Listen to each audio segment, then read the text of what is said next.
اعوذ باللہ من الشیطان الرجیم بسم اللہ الرحمن الرحیم۔ عزیز طلباء و طالبات، السلام علیکم ورحمۃ اللہ۔ پیارے بچوں، گزشتہ روز ہم نے اس مضمون کے پہلے 4 پیراگراف کیے ہیں اور آج ہم اس مضمون کا جو 5واں پیراگراف لیتے ہیں اور کوشش کریں گے کہ آج بھی ہم اس کے 4 سے 5 پیراگراف جو ہیں وہ اچھے طریقے کے ساتھ، حوالے کے اشعار کے ساتھ، جہاں بھی پیراگراف کی نوعیت کے مطابق احادیث کا استعمال ہوگا، قرآنی آیات کا استعمال ہوگا، وہ کریں گے۔ تو بلا تمہید آتے ہیں ماں کے قدموں تلے جنت۔ ماں کے قدموں تلے جنت۔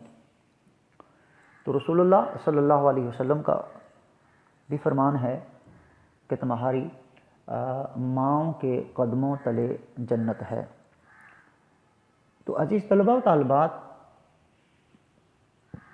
ماں کے قدموں کے نیچے جو اللہ تبارک و تعالیٰ نے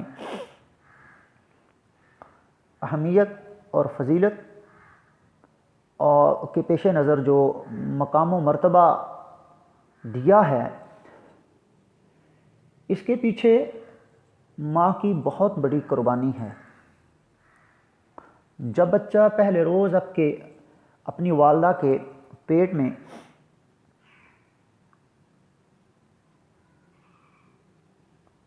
اللہ کے حکم کے مطابق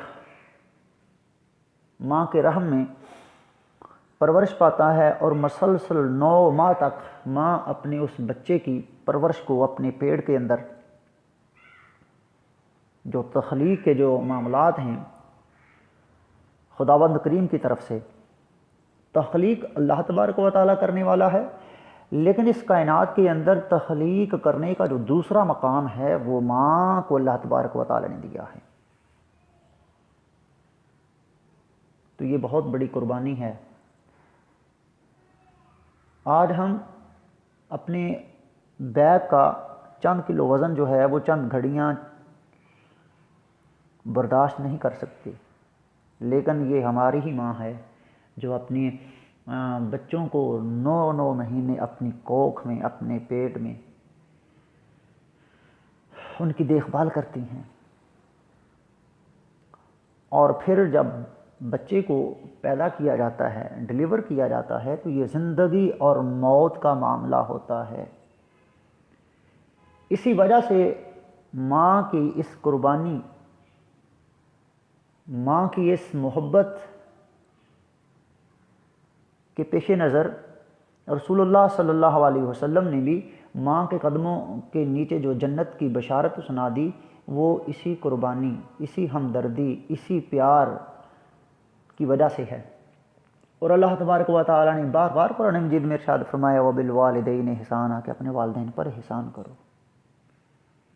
اور کہیں یہ فرما دیا کہ اگر تمہارے والدین دونوں یا دونوں میں سے کوئی ایک بڑھاپے میں پہنچ چکا ہو تو ان کی خدمت کریں اور ان کے سامنے اف تک نہ کہیں، اور ان کے سامنے اپنے عاجزی کے بازو پھیلائیں اور میرے حضور دعا کریں کہ اللہ میرے والدین پر رحم فرما، جس طرح بچپن میں مجھ پر رحم کیا کرتے تھے۔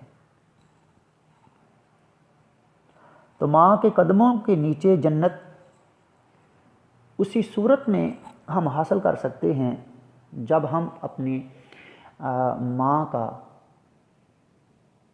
ماں کے فرما برداری کریں گے، ماں کی خدمت کریں گے، ماں کے جو شرعی معاملات ہیں، جو شرعی حکم ہے، اس کے سامنے سر تسلیم خم کر دیں گے، بڑھاپے میں اپنی والدہ کی عزت کریں گے، اس کی توقیر کریں گے، اس کے ہاتھ چومیں گے، جس طرح والدہ نے بچپن میں اپنے بچوں پر اپنا تن من، اپنی نیندیں، اپنی خواہشیں ترک کی۔ اب والدین بھی چاہتے ہیں کہ بڑھاپے میں اسی طرح جس طرح بچوں کو انہوں نے پالا تھا، بچے بھی اب بڑھاپے میں ان کی لک آفٹر کریں، ان کی پرورش کریں، ان کی دیکھ بھال کریں۔ تو والدین کے قدموں کے نیچے جنت کی جو بشارت سنائی گئی اور جنت کا جو اشارہ کیا گیا ہے کہ اگر والدین کی اولاد تابعداری کرے گی، خدمت کرے گی، والدین کو دکھ نہیں پہنچائے گی اور والدین کی دعائیں لے گی، تو وہ یقینی طور پر والدین کی رضا سے وہ اللہ تبارک و تعالیٰ کی رضا حاصل کر سکتے ہیں۔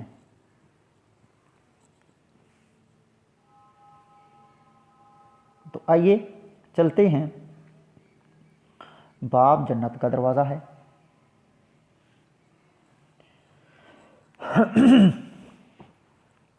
رسول اللہ صلی اللہ علیہ وسلم کا فرمان ہے، اور اس حدیث کے راوی ہیں حضرت ابو درداء رضی اللہ تعالیٰ عنہ، کہ والد جنت کے دروازوں میں سب سے اچھا دروازہ ہے، اب چاہے تو اس کی فرما برداری کر کے اس کی حفاظت کرے یا نافرمانی کر کے اسے ضائع کر دے۔ باپ جنت کا اعلیٰ دروازہ ہے، اولاد کے لیے سرپرست اعلیٰ ہے اور اولاد کی محبتوں کا گہوارہ ہے۔ والد اللہ کی رحمت کا سایہ ہے، والد اللہ کی خوشنودی کا ذریعہ ہے،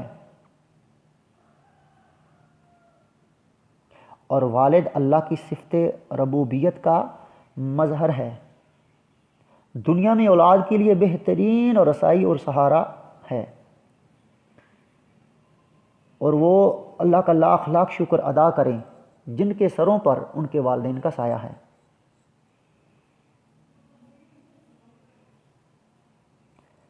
اور اگر دیکھا گیا ہے، اکثر دیکھا گیا ہے کہ والدین میں سے باپ کی سخت طبیعت ہے، اس میں بھی اللہ تبارک و تعالیٰ نے ایک حکمت رکھی ہے کہ اگر ایسا نہ ہوتا تو بچے شیطان کے پھندے میں پھنس جاتے۔ اللہ تبارک و تعالیٰ نے ماں کو چاندی کی طرح ٹھنڈا بنایا ہے اور باپ کو سورج کی طرح گرم بنایا ہے۔ ہر بچے کا ایک حقیقی باپ اور حقیقی ماں ہوتی ہے۔ ماں چاند ہے تو باپ سورج ہے، اور یہ بات تو سبھی جانتے ہیں کہ چاند سورج ہی سے روشنی لیتا ہے۔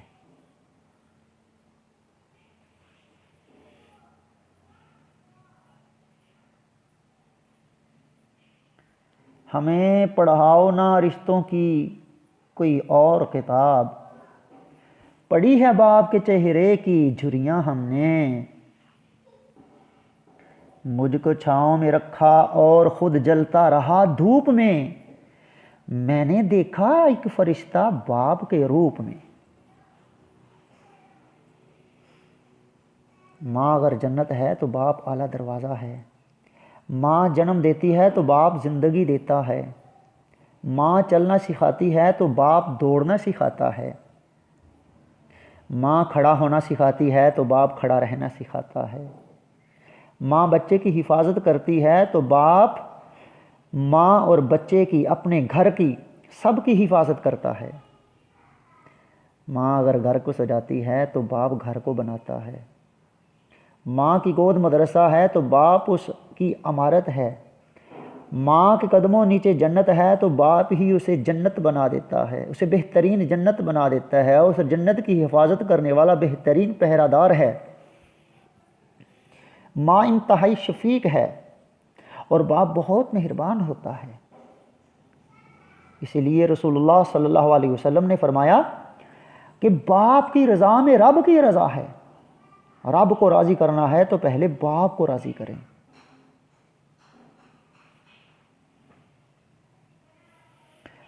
عزیز تر رکھتا ہے وہ رغے جان سے، یہ بات سچ ہے میرا باپ کم نہیں ماں سے۔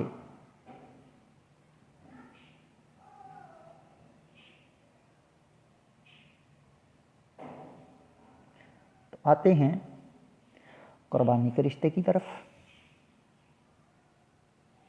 قربانی کا رشتہ، والدین کا جو رشتہ ہے وہ قربانی کا رشتہ ہے، وہ ایثار کا رشتہ ہے، وہ محبت کا رشتہ ہے، وہ دینے کا رشتہ ہے، لینے کا رشتہ ہے، وہ احسان کا رشتہ ہے، وہ پیار کا رشتہ ہے، وہ خلوص کا رشتہ ہے، وہ چاہتوں کا رشتہ ہے۔ ہر انسان اگر اپنی بچپن کو دیکھے اور تخیلات کے سمندر میں ڈوب کر نقشہ کھینچے کہ بچے پر والدین اپنی خوشیاں خوشی خوشی سے قربان کر دیتے ہیں، بچے کی چاہت پر اپنے والدین چاہت کو قربان کرتے ہیں، ہنسی کے ساتھ، خوشی کے ساتھ۔ بچے کی نیند پر مائیں اپنی نیندیں قربان کر دیتی ہیں۔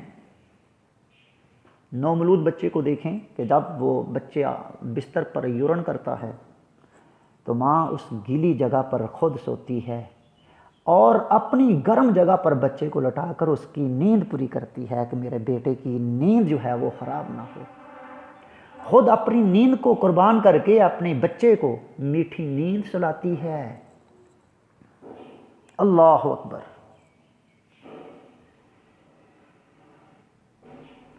والدین خود اچھے کپڑے نہیں پہنتے، اور اگر ان کو ان کے سامنے چوائس آ جائے، ان کے سامنے آپشن آ جائے کہ اچھے کپڑے ہم پہنیں یا بچوں کو پہنائیں، تو والدین سب سے پہلے ترجیحات اپنی اولاد کو دیں گے، اپنے بچوں کو دیں گے، اپنے بچوں کو اچھے کپڑے لے کر دیں گے، خود پرانے پھٹے کپڑے پہن کر گزارا کر لیں گے۔ اسی طرح کھانے پینے کے معاملات میں والدین سب سے پہلے اپنے پیٹ کو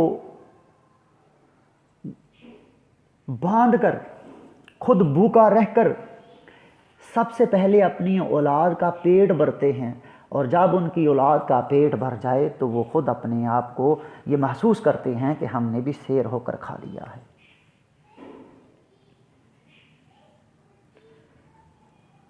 کپڑوں کی قربانی، کھانے کی قربانی، نیند کی قربانی، اور اگر اولاد بیمار ہو جائے تو والدین کی جان نکل جاتی ہے، اللہ سے دعائیں کرتے ہیں کہ یا اللہ ہمیں بیمار کر دو، یا اللہ یہ بیماری ہمیں دے دو، ہماری اولاد کو صحت یاب کر دو۔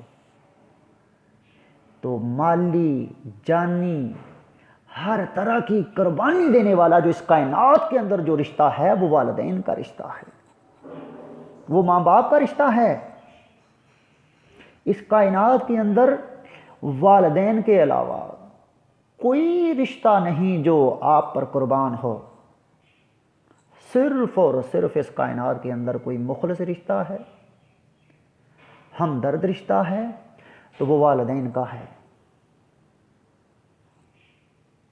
اس لیے والدین اللہ تبارک و تعالیٰ کی طرف سے ایک بہت بڑی نعمت ہیں۔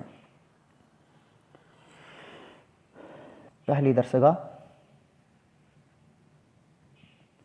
تو آتے ہیں پہلی درسگاہ کی طرف۔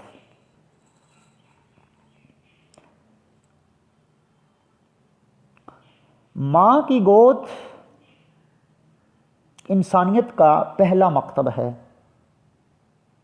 اور ماں کا دوسرا نام جنت ہے، کیونکہ اس کے بغیر کائنات نامکمل ہے۔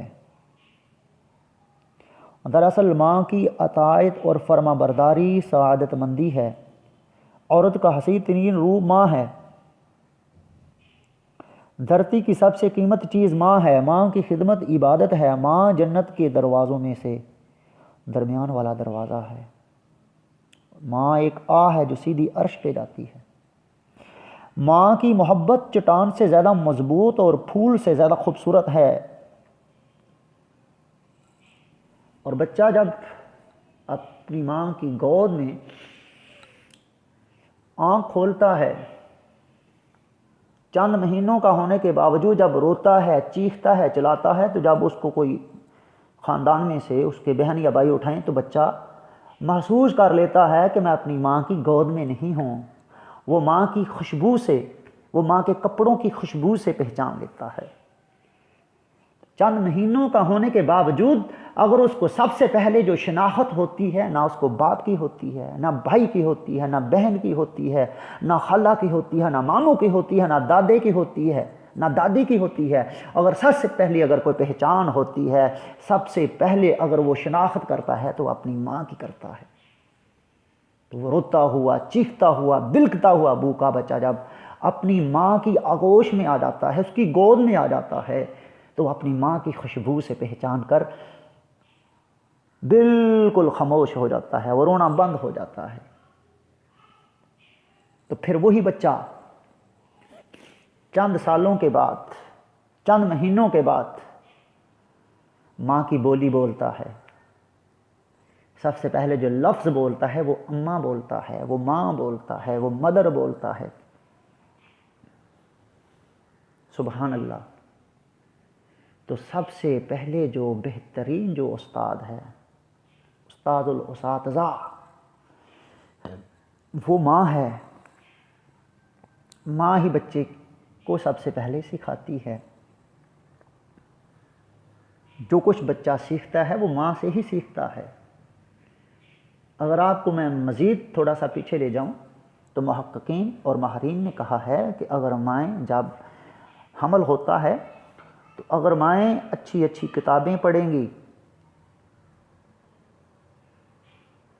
مائیں اگر ریاضی کی ایکسرسائز کریں گی، شعر و شاعری کریں گی، یا مائیں قرآن مجید پڑھیں گی، تو بچہ پیٹ کے اندر سے ہی وہ جو جبلت ہوتی ہے وہ ساری کی ساری چیزیں سیکھ کر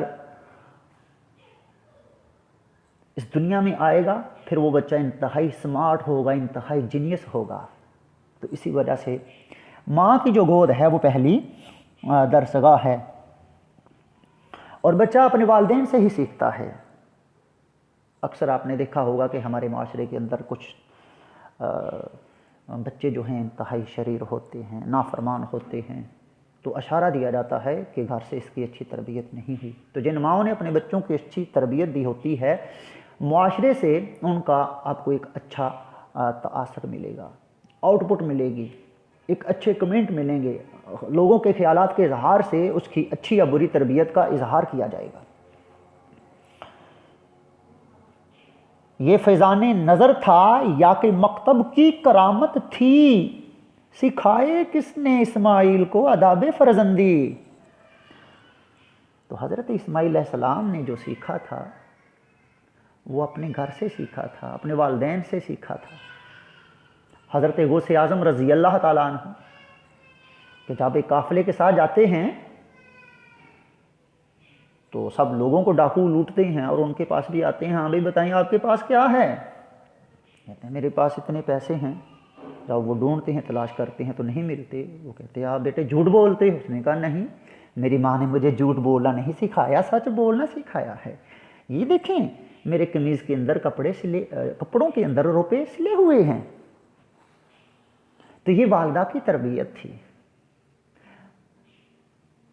تو یہ والدہ اور والدین یعنی باپ دونوں پر یہ ڈیپینڈ کرتا ہے کہ وہ اپنے بچے کو ایک ایماندار، ایک سچا، ایک محب وطن شہری بنائیں، یا تربیت نہ کرنے کی وجہ سے اس کو چور، ڈاکو اور معاشرے کا ایک بدترین انسان بنائیں۔ تو پیارے بچوں، کوشش کریں گے کہ آئندہ لیکچر میں بقیہ پیراگراف لے کر میں آپ کی خدمت میں حاضر ہوں۔ کل تک کے لیے مجھے اجازت دیں، اپنا بہت سارا خیال رکھیے گا۔ اللہ حافظ۔